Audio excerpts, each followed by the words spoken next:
Vamos abrir a palavra do Senhor lá em 1 Pedro, capítulo 1, os dois primeiros versículos desse texto. 1 Pedro, capítulo 1, versículo 1 e 2.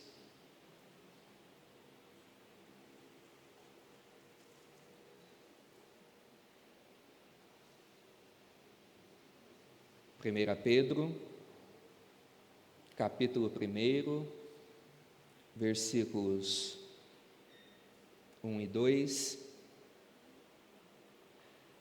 onde a palavra do Senhor nos diz: Pedro, apóstolo de Jesus Cristo, aos eleitos que são forasteiros da dispersão no Ponto, Galácia, Capadócia, Ásia e Bitínia, eleitos segundo a presciência de Deus Pai em santificação do Espírito, para a obediência e aspersão do sangue de Jesus Cristo, graça e paz vos sejam multiplicadas.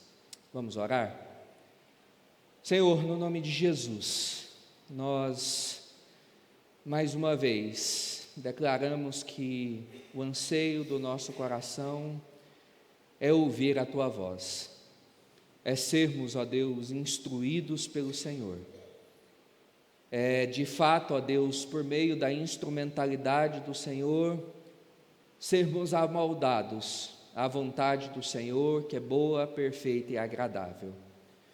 Por isso, ó Deus, nós pedimos que o Teu Espírito Santo, que convence do pecado, do juízo e da justiça, possa agora iluminar as nossas mentes, nos dar essa capacidade vinda do alto, para, ó Deus, não só compreender a verdade do Senhor, mas assumi-la como palavra do Senhor e logo, ó Deus, aplicá-la em nossas vidas. Deus, queremos de fato sermos reconhecidos como esses que a Tua palavra diz, vivos pela graça por meio de Cristo Jesus, novas criaturas, filhos de Deus. É em Teu nome, ó Cristo Jesus, e confiados nos méritos de Cristo, que nós oramos. Amém. Irmãos, qual é o tipo de vida que conduzirá o eleito ao desfrute das bênçãos graciosas de Deus? Qual é o tipo de vida, o estilo de viver que de fato pode nos conduzir a experimentarmos e a desfrutarmos das bênçãos graciosas que o Senhor tem reservado a cada um de nós? E essa pode parecer uma pergunta razoavelmente tola, mas nem tanto, porque hoje, em nossos dias, nesse mix de teologias que temos hoje no mercado, teologia para todos os gostos, essa pergunta ela tem várias respostas.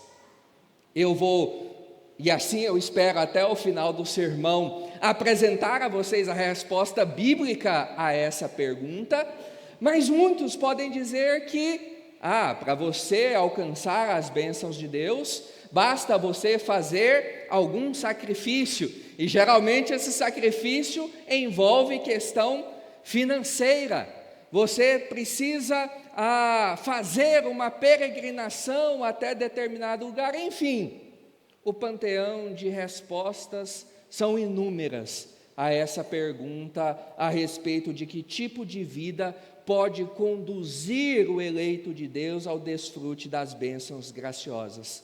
E a razão de nós iniciarmos a nossa mensagem com essa pergunta, porque esse é o ponto que Pedro considerou importante destacar para introduzir essa carta que nós aqui acabamos de ler uma pequena porção dela, cujo o objetivo, o propósito dela, a ideia dela é encorajar e fortalecer a fé daqueles que trilham um caminho estreito com muitas provações. Pedro, sabendo da necessidade dos irmãos destinatários dessa carta, sabendo das dificuldades que eles estavam enfrentando para se manter na fé, ele então começa esse discurso com a finalidade de poder trazer coragem a esses irmãos, para que por meio daquilo que ele vai dizer, esses irmãos sintam-se animados em Cristo Jesus, a manterem-se firmes naquele propósito que o Senhor tem reservado para eles. Porque o cristianismo, irmãos, é, antes de tudo, uma caminhada de persistência e de preparo de caráter.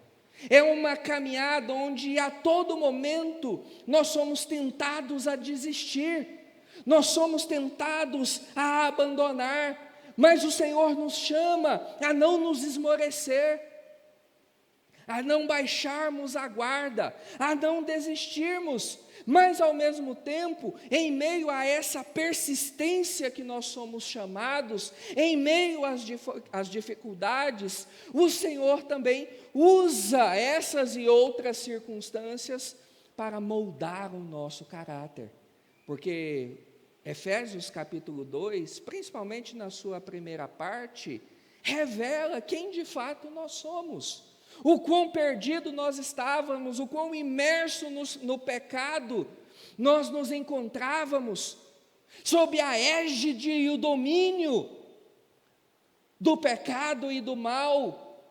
E então a nossa caminhada cristã é uma caminhada onde tudo isso vai sendo paulatinamente deixado de lado, e o nosso caráter agora vai sendo moldado, refinado, de forma que eu e você, de fato, sejamos reconhecidos como verdadeiros cristãos.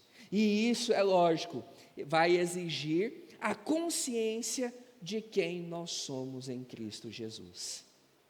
Essa persistência, esse caráter que é moldado ao longo da caminhada, exige sim essa consciência de quem agora nós pertencemos, de quem agora é o Senhor das nossas vidas, quem agora tem domínio sobre o nosso viver. E ser um cristão, ou estar em Cristo, é nada mais do que o exercício de construção, de personalidade e de identidade. Como falamos aqui na liturgia, o sacrifício de Cristo Jesus naquele madeiro, ele tem sim a primeira finalidade de nos assegurar a salvação, de nos dar essa certeza que se daqui nesse momento nós formos retirados, nós seremos recebidos pelo Senhor, que o novo céu e a nova terra agora são uma verdade, que nós agora temos uma viva esperança, mas também o sacrifício de Cristo tem como finalidade imprimir em nós uma nova identidade. O resgate da imagem e a semelhança de Deus, que foi impresso em nós na criação, mas que foi deturpado pelo pecado. Logo, o meu e o seu trabalho, ao longo da nossa caminhada, ao longo do nosso viver, dessa nossa peregrinação, precisa ser esse esforço, para que a cada dia nós vivemos em um mundo quebrado, nós vivemos em um mundo caído, nós vivemos ainda em um mundo sob a influência do pecado. E por causa disso, nós de maneira alguma, irmãos, podemos negar que muitas vezes tem tornado-se difícil a vida neste mundo. Que embora às vezes eu e você tenhamos esse anseio, esse desejo por nos assemelharmos a Cristo, pela nossa identidade ser de fato uma identidade cristã, por exalarmos o bom perfume de Cristo, inúmeras circunstâncias e situações se levantam ao nosso redor, cooptando o nosso amor, tentando roubar a nossa capacidade de viver e de experimentar esse amadurecimento da personalidade cristã. Por causa disso, com muita facilidade, os nossos sentidos se atraem para o mundo, para que nós então sintamos e queiramos nos sentir parte dele, como se dele pertencêssemos. Eu até sei aquilo que Deus espera de mim. Eu sei que eu preciso progredir na caminhada cristã. Eu sei que a minha fé precisa ser aprimorada, amoldada, melhorada. Eu sei que a palavra do Senhor precisa ser internalizada na minha vida de tal forma que eu a exale por meio de palavras, atos e pensamentos. Mas como isso é difícil no dia a dia. E como muitas vezes, como falamos hoje pela manhã, cedemos à pressão do mundo, cedemos às investidas do diabo, cedemos à pressão da sociedade, e ao invés de nos identificarmos com Cristo Jesus, o Senhor e o Redentor das nossas vidas, temos muitas vezes nos assemelhado ao presente século,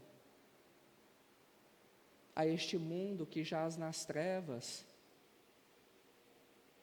vivendo a mesma vida que o perdido vive, fazendo as mesmas coisas que o incrédulo faz, não tendo diferença entre nós que julgamos termos sido lavados pelo sangue do Cordeiro e aqueles cujo Cristo não faz diferença nenhuma na sua vida. C.S. Lewis, certa vez, ele escreveu: se eu encontro em mim um desejo que nenhuma experiência desse mundo possa satisfazer, a explicação mais provável é que eu fui feito para um outro mundo. Ou seja, ele sabe que aqui não é a sua realidade. Ele está aqui de passagem, que na verdade o anseio e o desejo do seu coração é de fato chegar a este lugar reservado pelo próprio Deus a cada um de nós. E existem sim homens, mulheres, que foram feitos para viverem em meio às experiências deste mundo, dessa nossa era, mas preparando-se para viver em uma era futura, em um outro modo de vivência e de experiência, que encaram essa realidade aqui como esse período necessário para que nós possamos de fato viver naquele lugar onde o pecado será completamente extirpado. E esses indivíduos que vivem nessa realidade, mas com os olhos fitos na eternidade, são os eleitos de Deus, cuja passagem por esse era do pecado é um caminho de aprendizagem, para que então eles possam viver em uma dimensão em que Deus é tudo em todos, e que o coração desse homem pertence a Deus de forma tão completa, que ele não sabe o que é respirar sem que ele diga glória a Deus. Assim, Pedro, ele deseja, inspirado pelo Espírito Santo, conduzir o coração da igreja nos seus dias, para compreender que é Deus quem provoca esse distanciamento entre nós e o mundo em que nós vivemos. Mas embora ele nos afaste desse mundo caótico, pecaminoso, cujos conceitos, ideias e valores são completamente antagônicos aos valores do reino celestial, ele nos aproxima do mundo por vir, com a finalidade de que fique muito claro na mente de cada um de nós, e também no nosso coração, a nossa condição de filhos de Deus, separados deste mundo. Que nós possamos, de uma vez por todas, entender que nós não temos nada com esta presente era, que nós temos sim com o porvir, e como hoje de forma enfática falamos pela manhã, vivermos com os olhos na eternidade, ansiando o momento onde nós nos deleitaremos com a completude da obra de Cristo, mas felizes porque já aqui neste mundo, nessa vida debaixo do sol, já experimentando esses feixes de luz que vêm da eternidade e ultrapassam essas nuvens. O Senhor nos dá sim essa oportunidade de experimentarmos esse antigozo da vida que está reservada para nós. E se Ele nos dá essa oportunidade, nós precisamos agarrar com todas as nossas forças, empenhar toda a nossa energia para que possamos experimentar ao máximo dessa vida que está nos reservada no porvir. Logo, irmãos, o tema da nossa mensagem nessa noite é construindo uma identidade cristã. Construindo uma identidade cristã. E aí você pode me perguntar, pastor, eu te acompanho nas suas mensagens, em tudo que você fala muito do caráter cristão, de sermos cristãos, de termos uma cosmovisão cristã, uma identidade cristã. Por que você não fala de serviço? Por que você não fala de evangelização? Por que você não fala de missões? Por que você não trabalha outros pontos? E a razão, irmãos, é a seguinte: porque não adianta nada a gente falar de serviço, a gente falar de missões, a gente falar de evangelização e de tantas outras coisas da vida cristã, se nós ainda não temos uma identidade cristã. Porque eu creio, irmãos, e sem sombra de dúvida, e coloque à prova e você também perceberá isso, que quando de fato nós vivemos como cristãos, quando nós internalizamos e absorvemos de fato os valores do reino, quando os valores do reino entram em todos os meandros da nossa vida e provocam a transformação, as demais coisas funcionam naturalmente, elas fluem facilmente, não é sequer preciso ficar, olha, a gente precisa de gente para trabalhar, olha, a gente precisa de gente para fazer missões, olha, a gente precisa de gente disso, daquilo outro. Essas lamentações que a gente vive fazendo aqui desse púlpito, implorando pelo amor de Deus para que pessoas levantem, para que pessoas trabalhem, para que pessoas evangelizem, para que se envolvam em missões, no cerne da questão, a raiz do problema não está em uma falta de engajamento com a obra do Senhor, está no fato de que nós não temos vivido como verdadeiros cristãos que somos. É por isso que eu tenho como filosofia de ministério trabalhar nesse ponto, nessa linha, porque eu tenho a plena convicção de que quando nós vivermos como cidadãos do reino celestial, eu vou precisar falar, meu irmão, vamos ver para o próximo semestre, mas esse semestre já está cheio. Vamos entrar para a lista de espera. As pessoas vão evangelizar, as pessoas vão trabalhar, as pessoas vão se envolver com missões. Por isso, pare nessa noite e ouça aquilo que o Senhor tem para falar. Ouça aquilo que o Senhor tem a te instruir, a trabalhar no meu e no seu coração. E assim, irmãos, uma primeira verdade que esse texto nos apresenta é que uma identidade cristã, ela é construída a partir de uma clara percepção de pertencimento.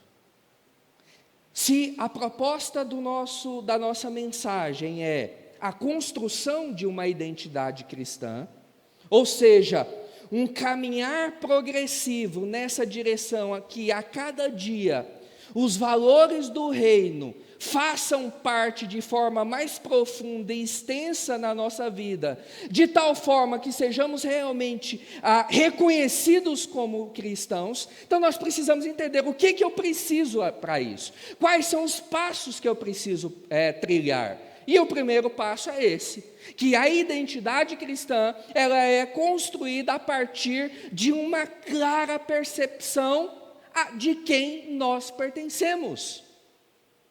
A nossa fé e a nossa identidade cristã, ela é sim construída a partir dessa clara percepção. Quem é o Senhor sobre a minha vida? Por que, irmãos, isso é importante? Porque aquele que é o Senhor sobre a nossa vida é quem vai governar a nossa vida. Nós vamos ser o reflexo líquido, claro, certo do Senhor sobre as nossas vidas. Pedro, apóstolo de Jesus Cristo, aos eleitos que são forasteiros da dispersão no Ponto, na Galácia, Capadócia, Ásia e Bitínia, eleitos segundo a presciência de Deus Pai, em santificação do Espírito, para a obediência e expersão do sangue de Jesus Cristo, graça e paz vos sejam multiplicados. Fica muito claro na leitura desse texto que Pedro ele tem em mente uma igreja que precisa construir uma identidade e saber a quem ela pertence, ou seja, que ela pertence a Deus. Que esses irmãos, o Senhor sobre a vida deles não é o Império Romano, não são os governantes daquela época, porque lembra do contexto da carta, lembra da realidade do primeiro século, em que o Império Romano tinha o domínio sobre a vida de tudo e de todos. O imperador decidia a vida e a morte. E agora Pedro precisa limpar isso da mente desses irmãos, dizer que agora não é mais o Império Romano que dita as regras sobre a vida deles, que tem domínio sobre o seu ir e vir, mas que agora é o Senhor. E então, para que isso fique claro na mente desses irmãos, o conceito de eleição é que vai dominar esses dois versículos. E já logo no primeiro versículo, nós vemos Pedro, ele invocando a sua autoridade apostólica. Nessa carta, Pedro, ao longo dela, ele vai buscar se identificar dentro da comunidade cristã como um presbítero, como os demais presbíteros da igreja que tinham como tarefa pastorear o rebanho de Cristo. Porque lembre-se, irmãos, os apóstolos, eles plantavam, eles cuidavam da igreja, mas em um determinado momento, eles constituíam líderes sobre essa igreja e partiam para outro campo, para abrir novos campos, para disseminar o evangelho, porque era muito claro na mente deles a tarefa de proclamar o evangelho em Jerusalém, Judéia, Samaria e até os confins da terra. E Pedro, ele se identifica como esses presbíteros, os pastores do rebanho de Cristo. Mas aqui nesse ponto, Pedro, ele prefere evocar a sua autoridade apostólica, porque ele tem em mente oferecer ao coração desses irmãos a correta percepção da importância daquilo que irá se tratar ao longo dessa carta. Ou seja, que aqueles irmãos tenham em mente que aquilo que Pedro vai falar é importante, que eles precisam dar ouvidos, que eles precisam atentar para essas verdades que serão proclamadas. E muitas vezes, irmãos, eu e você, nós patinamos na construção de uma identidade cristã, geralmente por duas razões. A primeira delas, porque nós temos uma falta de percepção da importância daquilo que está sendo estudado ou falado. Um exemplo, nós agora na escola dominical, durante esse período de férias, estamos falando sobre oração. E eu posso lá muito bem, nossa, eu já ouvi tantas vezes falar sobre oração, estou cansado de ouvir sobre oração, eu já sei a respeito de oração, de trás para frente, de frente para trás, então, deixa lá para os réis mortais. Mas será que nós não precisamos ouvir a respeito desse meio de graça? Se nós sim já conhecemos, sempre há mais a conhecer, sempre há mais a acrescentar. Mas outra razão pela qual muitas vezes nós patinamos na construção da nossa identidade cristã, é porque nós consideramos aquilo que está sendo falado por não darmos credibilidade ao mensageiro. Às vezes hoje você chegou aqui à noite e me viu subindo aqui no púlpito e falar, oh meu Deus do céu, pastor Rodolfo de novo. Já não basta ele ter falado na escola dominical, pregado no culto da manhã, de novo. Se eu soubesse que era ele, eu nem tinha vindo. Eu prefiro muito mais ouvir o pastor Aguinaldo, e com certeza, é muito melhor mesmo. Mas é o que temos para o momento. Então senta e ouve. E fica calado. E no meio presbiteriano, irmãos, muitas vezes isso é uma verdade. Nós só damos ouvidos para determinadas pessoas, somente se for um pastor, somente se for alguém renomado, que aí nós paramos para ouvir aquilo que ele tem a falar. Contudo, irmãos, ao mesmo tempo nós necessitamos nos lembrar que a tradição cristã ao longo da história da igreja, ela tem falado a respeito da pregação da palavra como sendo a Vox Dei, ou seja, um momento quando nós nos reunimos em culto público para ouvir a pregação da palavra, é um momento onde nós vamos ouvir Deus falar conosco. E seja por meio de quem for, Deus nunca vai falar sem autoridade. Logo, irmãos, independentemente de quem suba aqui nesse púlpito, ou em qualquer outro que você tenha a oportunidade de ouvir, nós devemos nos portar diante daquilo que será ensinado, com uma clara percepção da importância daquilo para as nossas vidas. Isso porque esse ensino, por mais simples que seja a mensagem, ou por mais simples que seja o pregador, ele vem diretamente do Senhor. E se vem diretamente do Senhor, ele é útil, como Paulo diz a Timóteo, para o ensino, para a repreensão, para a correção, para a educação na justiça, a fim de que o homem de Deus seja perfeito e perfeitamente habilitado para toda boa obra. Mas depois de evocar a autoridade apostólica, Pedro identifica quem são os seus destinatários.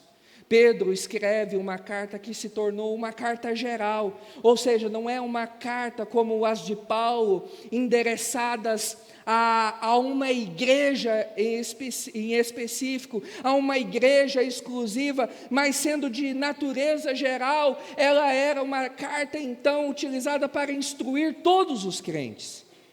E no caso específico, ele tinha em mente um grupo de irmãos, que provavelmente era de origem judaica, porque se você também se lembrar, lá no livro de Atos, o foco missionário de Pedro, no primeiro momento, era entre os judeus, era entre os seus compatriotas, e aqui não é diferente, e esses irmãos judeus aqui que Pedro está orientando, eram irmãos que por causa da perseguição que sobreveio aos cristãos, pelos seus próprios compatriotas judeus, eles estavam espalhados por todos os lugares, e alguns precisando então dessa orientação de Pedro em algumas regiões específicas, Ponto, Galácia, Capadócia, Ásia e Bitínia. Mas, na continuação do texto, se você continuar observando, Pedro, além de identificar quem são os seus destinatários, ele deseja imprimir no coração desses irmãos a quem eles pertencem. Porque na mente de Pedro isso faz toda a diferença na forma como nós vamos conduzir a nossa vida. Pedro entendia a importância de que ficasse muito claro na mente dos seus destinatários quem é o Senhor sobre as suas vidas. Porque voltando, aquele que está assentado como o Senhor das nossas vidas, é o que moldará o nosso caráter, a nossa prática, a nossa fala, todo o nosso ser. E Pedro então diz, eleitos segundo a presciência de Deus.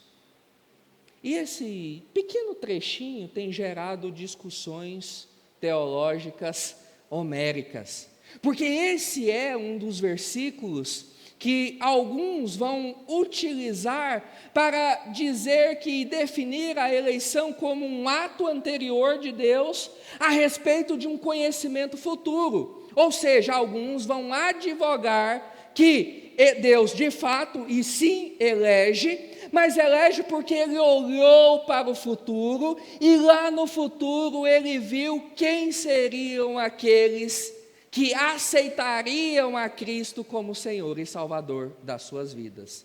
Isso é uma eleição baseada na presciência, ou seja, baseada naquilo que Deus viu lá no futuro.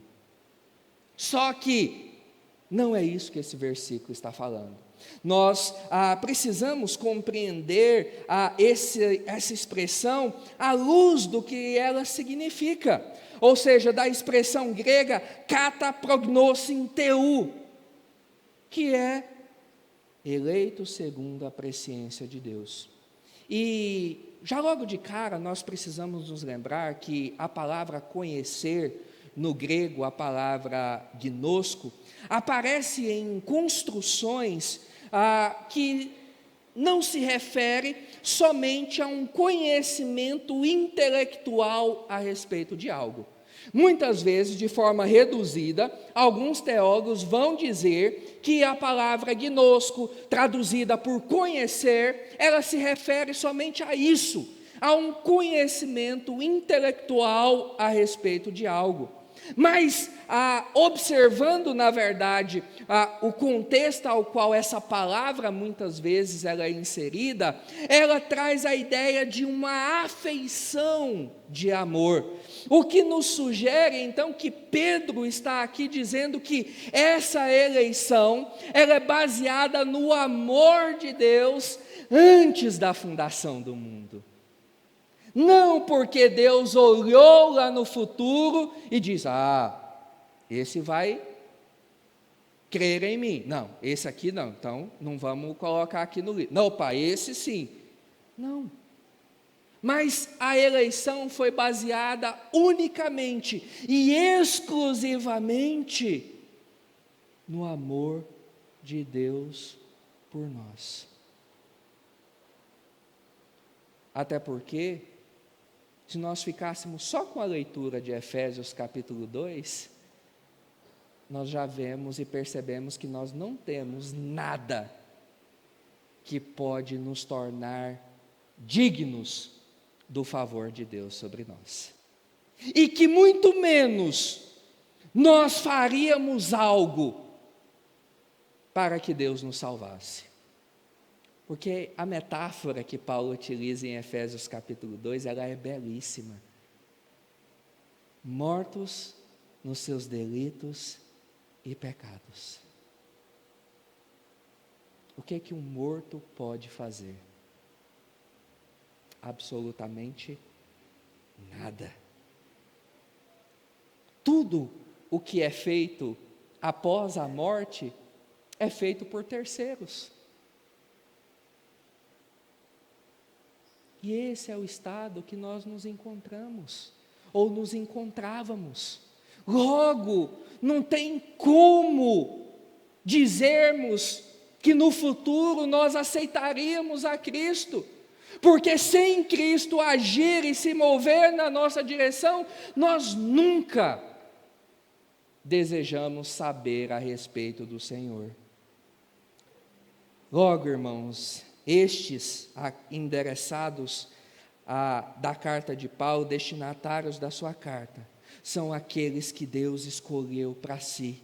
Eles pertencem a Deus, são povo de propriedade exclusiva de Deus, são raça eleita em Cristo Jesus, pedra eleita e preciosa. E nós, irmãos, sabedores então dessa realidade, nós precisamos considerar essa peculiaridade sobre a nossa existência nesse mundo, que aqueles irmãos e nós também não pertencemos a este mundo, nós não podemos nos ligar a ele, nós não podemos viver sob o seu domínio, nós não podemos seguir o seu estilo de vida, porque nós, os eleitos, antes da fundação do mundo, baseados no amor de Deus, na sua graça e misericórdia, nós fomos eleitos para sermos feitos filhos da obediência, e nós devemos agora nos adequar ao padrão daquele ao qual nós chamamos de Pai.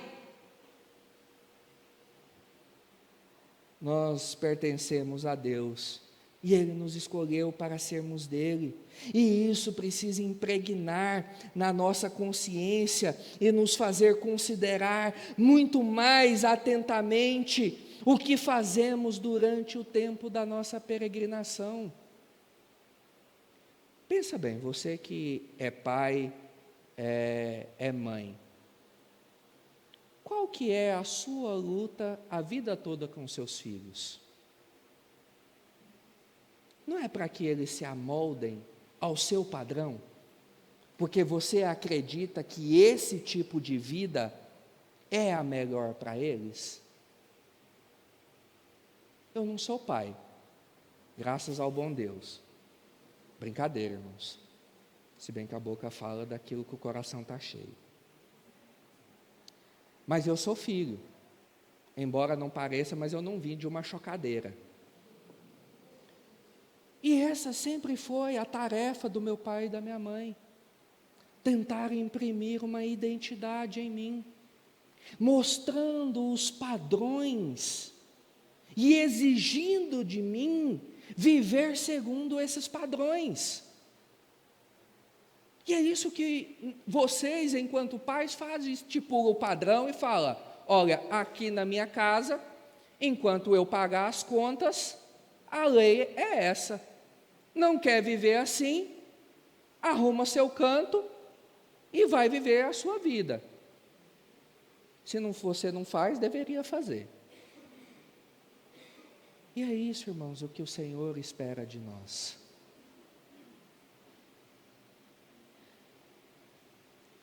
Como sendo o nosso Pai, Ele espera que agora fique claro esse senso de pertencimento.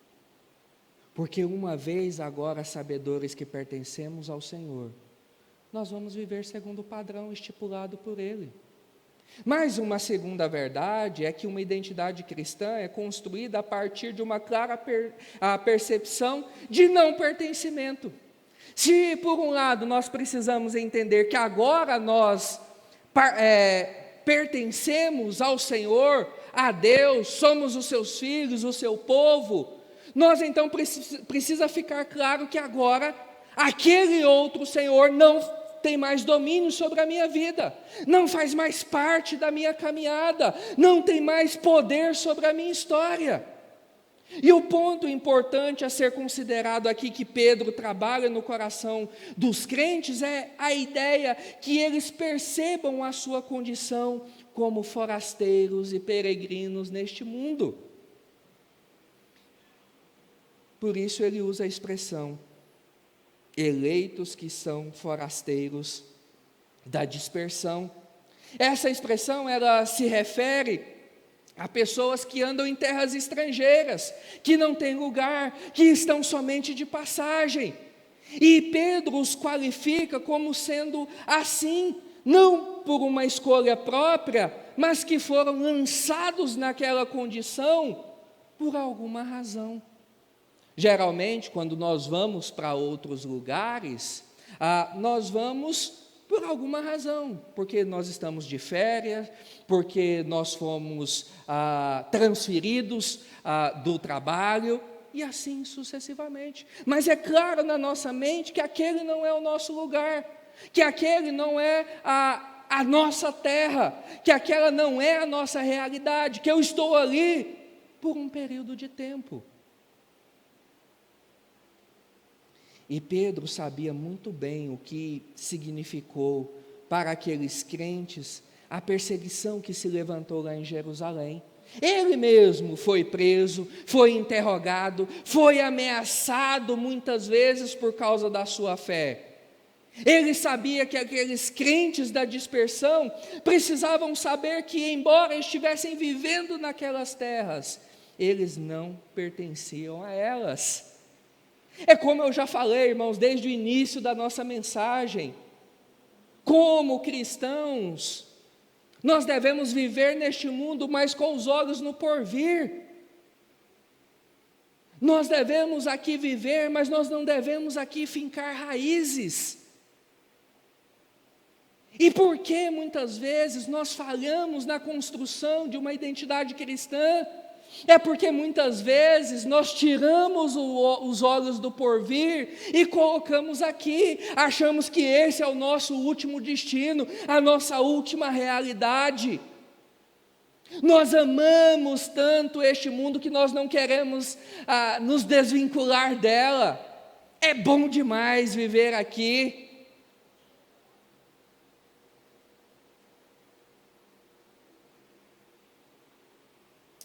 Mas uma terceira verdade, que uma identidade cristã é construída a partir de uma clara percepção a respeito do que a quem pertenço espera de mim. Então, vamos lá recapitular. A identidade cristã é construída a partir de uma percepção de quem eu pertenço, de quem eu não pertenço, e agora a respeito de do que a quem pertenço espera de mim. Pensa comigo, quando alguém te contrata para trabalhar em um determinado lugar, ele espera alguma coisa de você, ele espera resultados, ele espera determinados pontos. Logo, se o Senhor é Senhor sobre as nossas vidas, eu preciso me perguntar, o que o Senhor espera de mim? Agora, com essa nova identidade, essa nova vida, esse novo caminhar, esse novo proceder, essa salvação que Ele me deu, pela graça, mediante a fé em Cristo Jesus, o que Ele espera de mim? Você já se perguntou a respeito disso? Você já parou para pensar? O que o Senhor espera de mim? Eu sei que, além da salvação, Ele espera mais alguma coisa de mim. O que será? Mas aí vem aquele medo, né? Vai que Deus fala, e aí eu tenho que fazer. Aí eu tenho que trabalhar. Então é melhor eu ficar aqui, quietinho, na minha, sem perguntar. Vai que eu passo desapercebido. E aí, tranquilo.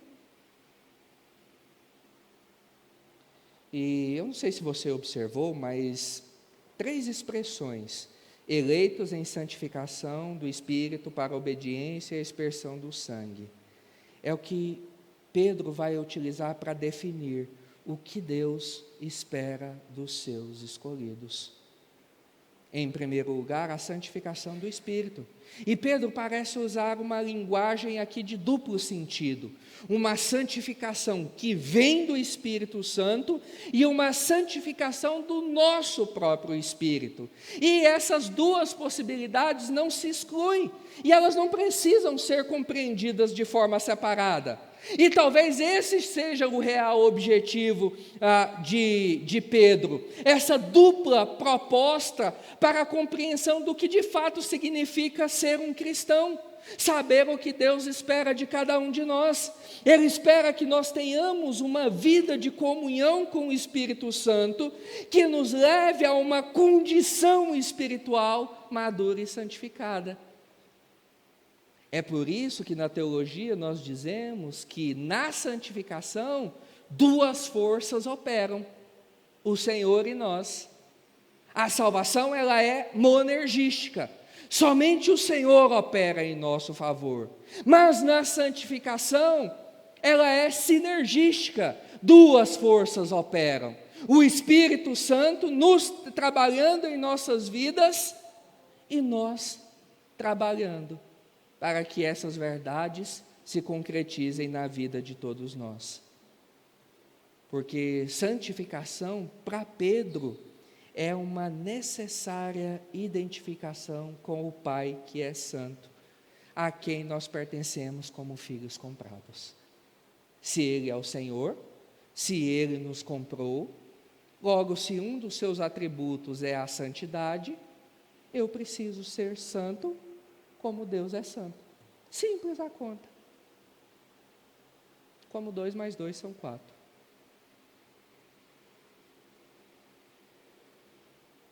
Mas para a obediência e a aspersão do sangue. E aqui Pedro está usando uma linguagem própria dos judeus, sobre o sacrifício que purificava os ofertantes, que tinha o sangue do próprio sacrifício aspergido sobre a cabeça dos ofertantes, com a finalidade deles serem cobertos e libertos da prisão do pecado. E Pedro nos informa que essa liberdade se torna real na nossa obediência. Lembre, porque a verdadeira liberdade não é apenas aquela quando o juiz assina afirmando, está livre.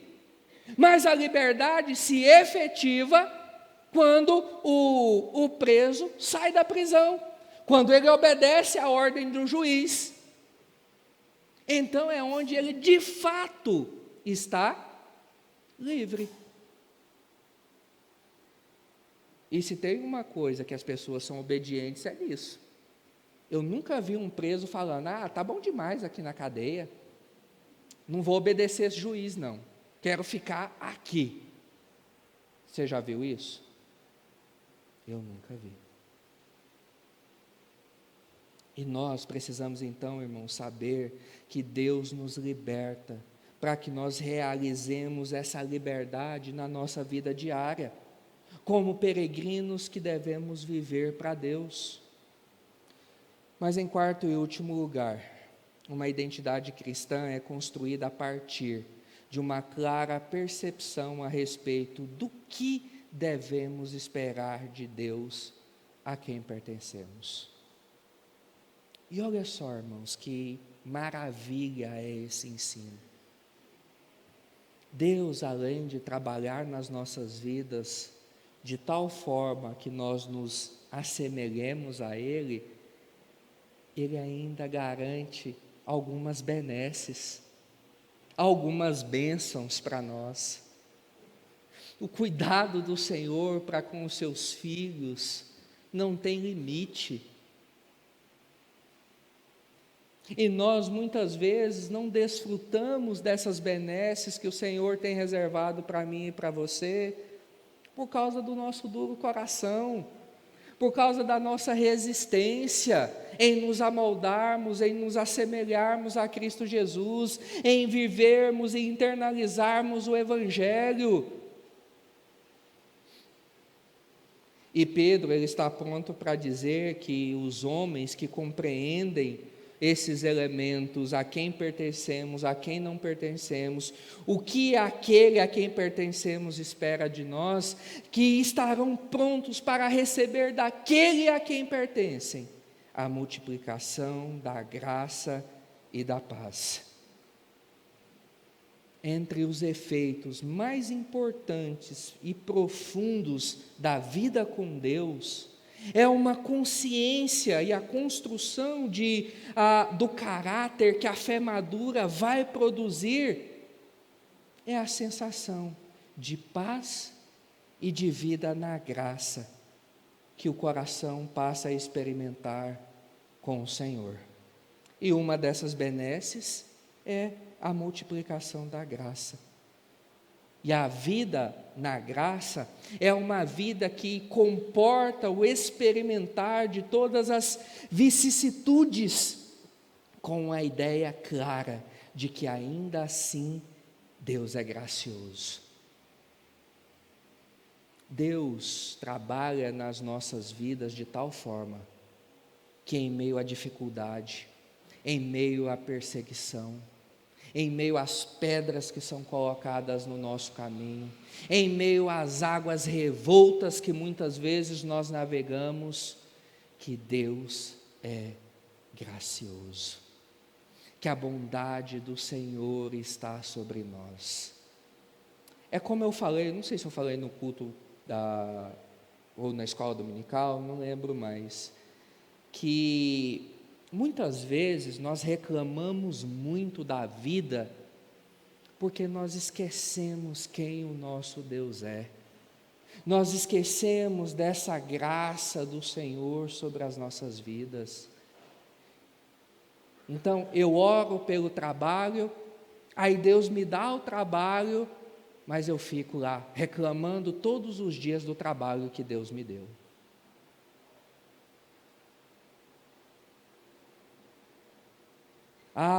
Eu precisava disso, o Senhor dá, mas mesmo assim a gente murmura.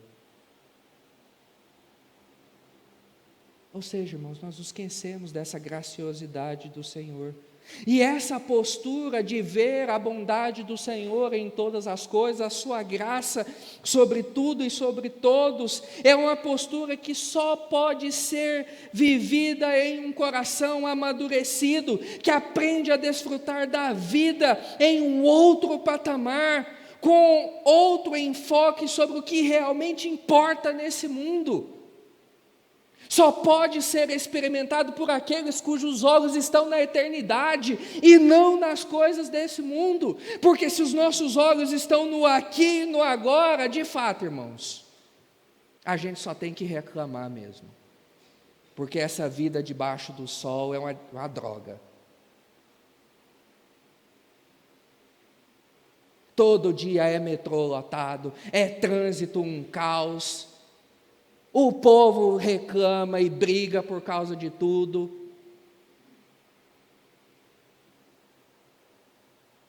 Mas se o Senhor já operou de tal forma na minha vida, em meio a esse caos todo eu vou conseguir ver o Senhor.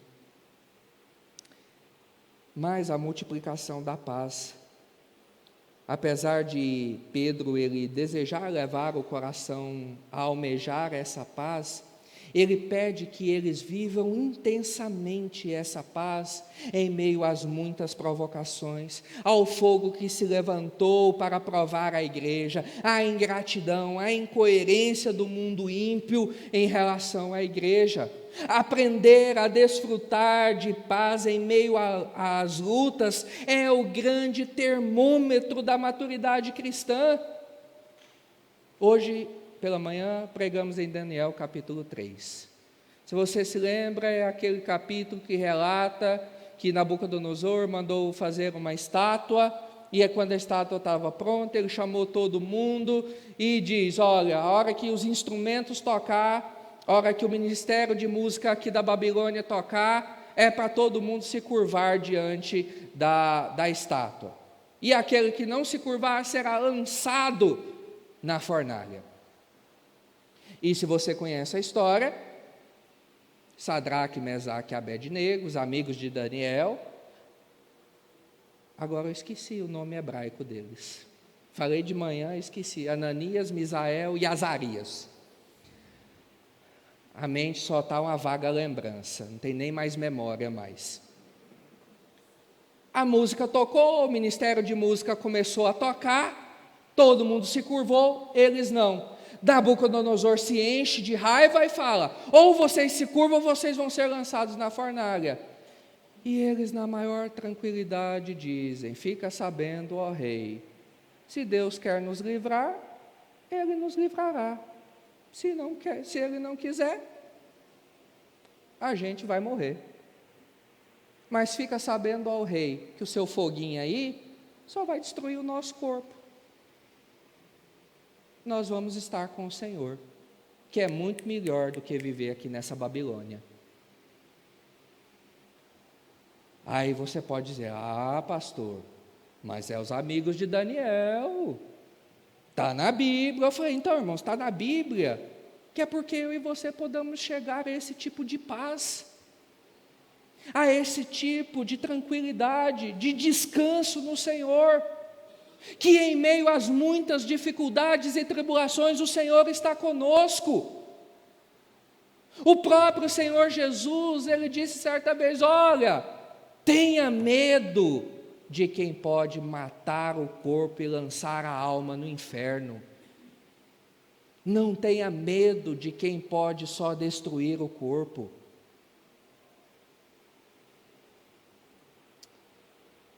Para concluir, irmãos,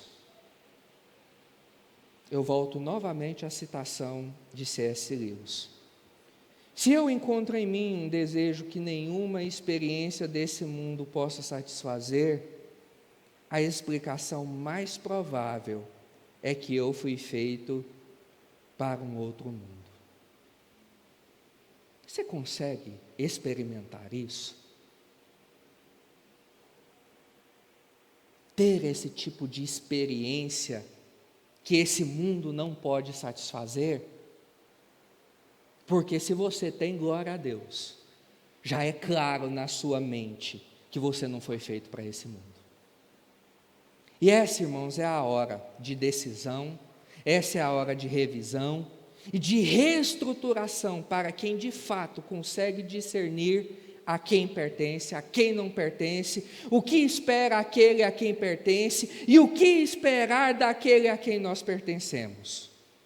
Esse é um momento de revisão, de reestruturação, porque nós podemos melhorar a nossa percepção e nós sempre podemos amadurecer muito mais para servir a Cristo. Como falamos hoje pela manhã, nós precisamos ter uma clara noção na nossa mente que poderemos estar muito mais longe do que nós estamos hoje, que já poderíamos nos deleitar no Senhor muito mais do que nos deleitamos hoje, que poderíamos conhecê-lo muito mais do que conhecemos hoje. Mas isso também não é, por outro lado, só para que a gente fique com síndrome de cachorro vira-lata, dizendo: ah, ó céus, ó terra. Não, é para nos mover em direção a esse conhecimento, a essa vida, a essa comunhão, a essa intimidade, a esse deleito nas verdades do reino. Cristo sabia muito bem todas essas coisas, e Ele viveu intensamente para o seu Pai, e Ele mesmo é quem nos dará essa vitória final, quando nós tivermos vivido nossa parte dessa jornada. Saiba, meu irmão, que muitas coisas nessa vida vão tentar te tirar dessa estrada, e você de modo algum pode permitir que isso aconteça. A sua parte na construção dessa identidade cristã é perseverar, é experimentar a verdadeira vida com Cristo. E a minha oração, como seu pastor, é que o próprio Deus conceda a você forças, para que você consiga resistir ao diabo, para que você consiga resistir às ciladas dele, que tentam constantemente te afastar de Deus. Mas, fique atento, mantenha-se firme nessa graça, viva essa paz, que é prometida pelo Senhor, que vai ser multiplicada sobre nós, quando de fato nós vivermos como verdadeiros cristãos que Ele nos chama para viver. Que o Senhor nos abençoe. Vamos orar? Ó Pai bendito, diante do Senhor, nós mais uma vez queremos aqui expressar a nossa gratidão ao Senhor pela obra de Cristo Jesus em nós, pela salvação, por essa vida com o Senhor, pois agora, por meio de Cristo, nós podemos chamá-lo de Pai, nós podemos nos achegar ante ao Teu trono de graça, nós podemos conhecê-lo, nós podemos nos deleitar daquilo que o Senhor tem reservado para nós. O Senhor nos trouxe da morte para a vida, das trevas para a luz. E ó Deus, a minha oração é que o Senhor trabalhe na minha vida e na vida dos meus irmãos, para que, ó Pai, agora uma vez sabedores desse senhorio do Senhor sobre as nossas vidas, desse domínio Teu sobre nós, que possamos, ó Pai, responder positivamente ao Senhor. Deus, nos ajude a tirar os nossos olhos desse mundo, apague o nosso amor por esse mundo que ainda bate no nosso coração. Faz-nos, ó Deus, ansiar por essa vida que o Senhor nos promete no novo céu e na nova terra, já aqui. Sabedores que o Senhor nos dá o privilégio de aqui já vivermos como esses cidadãos do reino celestial. Não permita, ó Deus, que desejemos menos do que isso. Aviva, Senhor, as nossas vidas, aviva, Senhor, a nossa fé. É que eu te peço, ó Deus, em nome de Jesus. Amém.